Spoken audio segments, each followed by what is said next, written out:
Baiklah pemirsa, selamat pagi kami YouTuber Tablik Duta Pendidikan. Kali ini kami tengah berada di gedung perpustakaan atau kearsipan yang ada di Kota Cirebon, dan kami akan berbincang-bincang dengan kepala dinas yang ada di kearsipan ini, yaitu tentang Cirebon di arsip atau arsip autentik untuk masa depan Indonesia.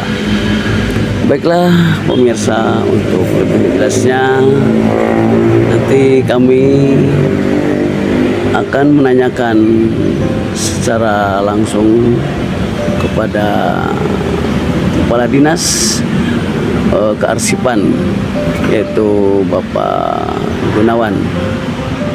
Baiklah, untuk lebih lengkapnya mari kita saksikan.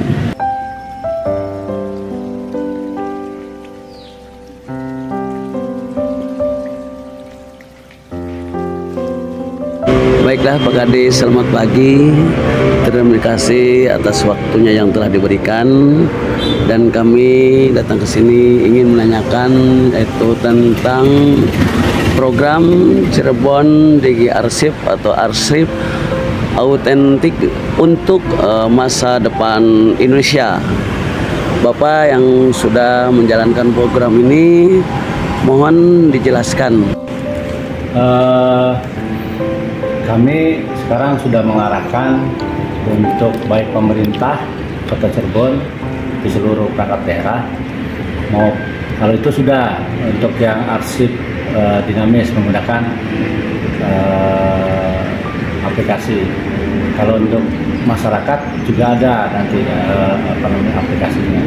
Intinya arsip baik di pemerintahan maupun di non pemerintahan sebaiknya menggunakan dialih-mediakan atau digitalisasi. Mengapa? Karena kalau dialih-mediakan atau digitalisasi, kemudian nanti ada namanya setelah dia melakukan ini diautentikasi. Nah, bila arsipnya hilang, yang bentuk fisiknya itu arsip digital yang sudah diautentikasi itu sama dengan aslinya. Ada ketentuannya gitu. Undang-undang kearsipannya ada, kemudian ada Perka Andri nomor 1 tahun 2023 mengenai autentikasi arsip juga ada di situ. Itu ada. Kemudian di undang-undang ada yang dukungannya dari undang-undang ITE. Ya. Undang-undang ITE juga ada di situ. Nah, bagaimana arsip itu bisa dikatakan autentik apabila sudah digitalisasi? Jadi, dan masyarakat baik kalau pemerintah sudah ada aplikasi namanya Srikandi, ya. Kemudian itu untuk arsip yang dinamis, yang untuk surat menyurat. Kemudian ada lagi kita arahkan nanti arsip-arsip yang statis, yang bukan melalui Srikandi, yang dulu ada stempel basahnya itu sebaiknya dialih-mediakan dan nanti kita alih-mediakan dan diautentikasi. Artinya apa? Arsip-arsip yang bukan melalui digitalisasi, yang pakai stempel basah dan ada tangan-tangan pakai kayak macam kaligrafi begitu ya, itu di scan atau dialih-mediakan, tetapi diautentikasi dengan apa? Autentikasinya dengan tanda tangan elektronik. Ya, kalau di perangkat daerah itu ada aplikasi namanya Design. Ya, itu buatan BSSN, Badan Saber Sandi Negara. Itu resmi itu kalau udah begitu. Kemudian kalau untuk di swasta ada beberapa aplikasi, diantaranya adalah PIVRI, PIVRY. Itu untuk tanda tangan elektronik bagi masyarakat yang bukan ASN, biasa bisnis, direktur itu dan startupnya itu bisa menggunakan itu di PIVRI. Ada, tinggal daftar. Dan syaratnya yaitu anak biasanya nanti KTP foto, kemudian ada selfie dengan kedip mata.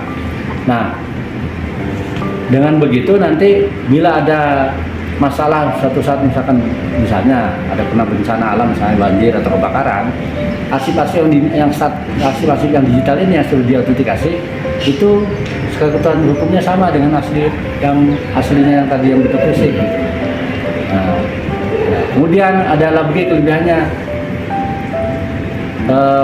Kalau kita membuat yang arsip dinamis yang menggunakan aplikasi dengan tanda tangan elektronik tadi, kalau di pemerintah Sekandi ya.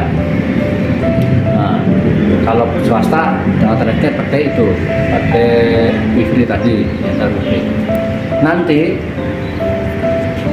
pada saat sudah dokumennya sudah ditanda elektronik, kemudian sudah masuk ke dalam aplikasinya itu, kalau kita mencari file itu udah bisa kurang dari 5 menit. Coba kalau bentuk sekarang masalahnya yang sama, semua orang pasti sulit mencari arsip yang fisik. Kalau sudah ditaruh di lemari, tolong carikan surat ini, pasti nyarinya kelabakan, bisa seharian, bisa 2 hari tuh, ya kan. Tapi kalau bentuknya digital, nggak dari menit sudah ketemu, searching aja. Oke. Mengenai apa? Seperti itu. Terus untuk masyarakat sendiri, untuk mengetahui program ini gimana, Bang? Nah, kita akan mensosialisasikan ini nanti bahwa masyarakat perlu beralih ke digital dan perlu sebetulnya kita dorong juga kalau bisa untuk pebisnis terutama yang swasta itu tanda tangannya menggunakan tanda tangan elektronik yang sudah disediakan oleh lembaga-lembaga yang menggunakan aplikasi yang ada lembaga-lembaga, ada beberapa aplikasi yang punyanya yang diberikan oleh Kementerian Kominfo dan BSSN, Badan Sandi Negara. Itu diantaranya namanya aplikasinya Fifri, itu PIVRI. Ada lagi yang kalau nggak salah ada sign-nya itu lupa saya namanya, itu belum ada di sini. Ada yang namanya DigiSign, ada Vida, ada Teken Aja, ada Tilaka, gitu. Ada Signature, PX itu. Itu masuknya untuk mendaftar, untuk bisa login punya akun itu sama caranya, KTP. Kemudian nanti foto selfie, gitu. Nah kalau sudah itu bisa tanda tangan. Nah dengan tanda tangan itu nggak mungkin bisa dipalsukan. Yeah. Kalau tanda tangan ini gampang bisa disediakan. Nanti seolah-olah punya utang, seolah-olah pernah pinjam barang, kan gitu. Bisa saja seperti itu nanti orang menipu. Tapi kalau ini nggak bisa. Karena apa? Kalau tanda tangan elektronik itu nanti bisa dibaca. Karena ada QR code-nya nanti muncul. Setelah tanda tangan itu nanti ada muncul di QR code. Begitu di QR code kita pakai Google Lens, kita lihat, nanti dia nge-link ke websitenya. Nah, nanti keluar itunya, datanya bahwa memang benar itu asli. Tapi kalau nggak asli, walaupun QR code-nya dipalsukan, nggak sesuai. Nah terus ini Pak, ini kan dengan masyarakatnya. Ya. Terus dengan Ciduk Capil sendiri nih, dengan Ciduk Capil sendiri ya untuk pembuatan KTP nah itu ada kaitannya nggak nanti program ini? Ya. Jadi syaratnya memang pada saat login ke aplikasi ini selalu yang diminta adalah KTP. Jadi nomor NIK-nya nanti. Gitu. Tapi malah di aplikasinya tuh ada yang mengetikkan NIK-nya tuh diketikkan, ada otomatis begitu di scan sama si aplikasinya itu ada minta foto scan aplikasi, ada fiturnya yang muncul sendiri NIK-nya. Oh baik di kelurahan di mana-mana itu? Iya di itu ada muncul di muncul sendiri. KTP-nya tuh muncul. Jadi sudah bisa diketik sendiri. Tinggal dia verifikasinya adalah foto selfie itu. Nanti ada langkah berikutnya tuh setelah minta foto KTP, ya itu foto selfie dengan kedip mata gitu. Karena untuk meyakinkan jangan sampai pakai foto saja bisa untuk verifikasi, enggak.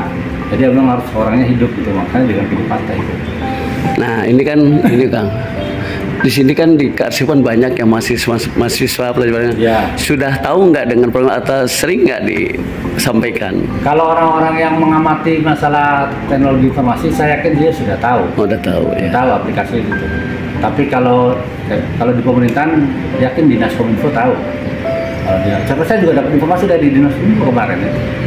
Nah, pengusaha kontraktor sekarang itu ada teman yang dapat kontrak di Pelindo, dia bilang, Pak, sekarang saya sudah pakai aplikasi untuk itu, sudah bisa. Pak, saya kaget, bukannya tanda elektronik itu hanya untuk ASN? Enggak Pak, ada aplikasinya. Oh, udah benar-benar. Saya tanya ada kedekis, kata benar ada ya. Kalau itu dia pakai Fifri, kalau yang lainnya tadi saya sebutkan tadi. Terus ini terakhir Pak Dis. Ya. Dengan Kak Simon, apa harapannya untuk kota Cirebon sendiri? Harapannya kalau semua orang baik semua baik pemerintahan maupun masyarakat sudah mendigitalisasi arsipnya, saya yakin akan memudahkan pencarian arsip, akan menjamin keselamatan arsip. Jadi bentuk fisiknya misalkan ya tadi kalau kena bencana itu hilang, tapi bentuk arsip yang otentiknya yang sudah ditandatangani elektronik itu mempunyai kekuatan hukum yang sama dengan yang aslinya. Oke, Pak Idris, terima kasih atas penjelasannya. Wassalamualaikum warahmatullahi wabarakatuh.